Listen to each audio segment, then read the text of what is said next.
അവിടുത്തെ വസ്ത്രങ്ങൾ 4 ഭാഗിച്ച് ഓരോരുത്തർ ഓരോ ഭാഗം എടുക്കുകയും ചെയ്തു.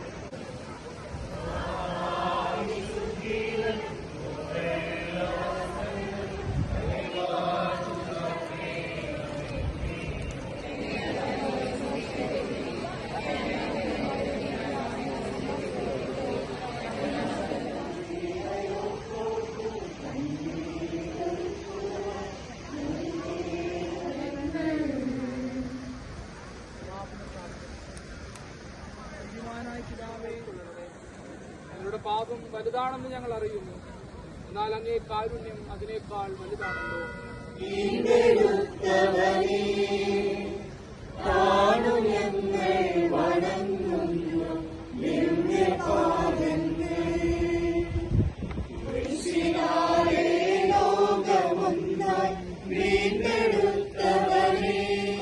ഈശോമിശിഹായുടെ കൃപയും പിതാവായ ദൈവത്തിന്റെ സ്നേഹവും പരിശുദ്ധാത്മാവിന്റെ സഹവാസവും നമ്മുടെ കർത്താവ് ഈശോമിശിഹായുടെ തിരുക്കുരിശിനാൽ മുദ്രിതമായ സംരക്ഷണവും നാം എല്ലാവരോടും കൂടെ ഉണ്ടായിരിക്കട്ടെ, എപ്പോഴും എപ്പോഴും.